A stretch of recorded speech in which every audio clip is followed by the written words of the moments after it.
بسم اللہ الرحمن الرحیم۔ میرے عزیزوں، بھائیوں اور بزرگوں، آج امت مسلمان کے دل زخمی ہیں، آنکھیں اشکبار ہیں اور روح بے چین ہے۔ دنیا کے کئی خطوں میں مسلمانوں پر ظلم اور ستم کے پہاڑ توڑے جا رہے ہیں، خصوصاً غزہ اسٹرپ اور فلسطین کی سرزمین پر۔ جو کچھ بھی ہو رہا ہے وہ ہر درد رکھنے والے انسان کے دل کو ہلا دیتا ہے۔ ایسے حالات میں سوال یہ پیدا ہوتا ہے، کیا امت مسلمان ہمیشہ خاموش رہے گی؟ کیا ہم ہمیشہ بکھرے رہیں گے؟ یا پھر وہ دن آئے گا جب مسلمان ایک صف میں کھڑے ہوں گے؟ آئیں اسی موضوع پر ایک درد بھرا، مکمل امید بھرا، بھرپور پیغام سنتے ہیں۔ میرے بھائیوں اور اسلامی بھائیوں، یہ سچ ہے کہ آج امت مسلمان کے سامنے بڑے امتحان ہیں۔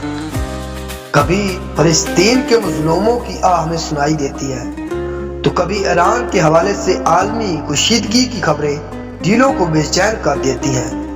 دنیا کی بڑی طاقتیں جیسے یونائیٹڈ اسٹیٹس اور اسرائیل عالمی سیاست میں اپنا کردار ادا کر رہی ہے، اور اس سب کے درمیان عام انسان تکلیف اٹھا رہا ہے۔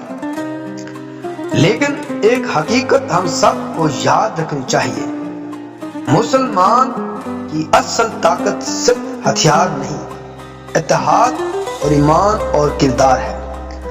آج دنیا میں تقریباً 57 اسلامی ممالک ہیں، اور اگر یہ سب صرف ایک اصول پر متفق ہو جائیں، عدل، انصاف اور مظلوم کی مدد، تو یقیناً دنیا کا نقشہ بدل سکتا ہے۔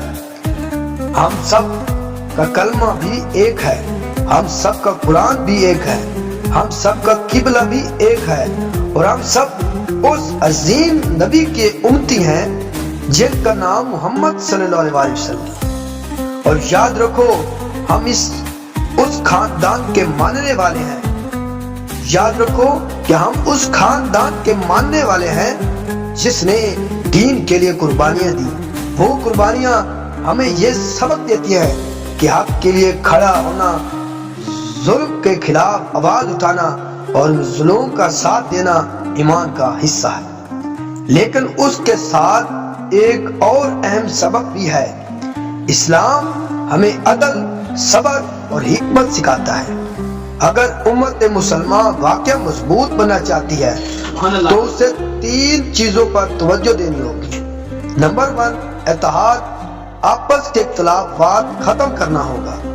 دوسرا، علم اور ترقی، تعلیم، سائنس اور ٹیکنالوجی میں آگے بڑھنا ہوگا۔ تیسرا، اخلاق اور کردار، دنیا کو اسلام کا اصل چہرہ دکھانا ہوگا۔ جب مسلمان علم میں بھی آگے ہوگا، اخلاق میں بھی آگے ہوگا اور اتحاد میں بھی مضبوط ہوں گے تو کوئی طاقت انہیں کمزور نہیں کر سکے گی۔ میرے بھائیوں، ہمیں مایوس ہونے کی ضرورت نہیں۔ تاریخ گواہ ہے کہ جب بھی مسلمان اپنے دین، اپنے اخلاق اور اپنے اتحاد کو مضبوط کرتے ہیں تو اللہ تعالیٰ ان کی مدد فرماتا ہے۔ آئیں دعا کرتے ہیں کہ یا اللہ، امت مسلمان کو اتحاد عطا فرما، مظلوموں کی مدد فرما اور ہمیں حق اور انصاف کے راستے پر چلنے کی توفیق عطا فرما۔ آمین یا رب العالمین۔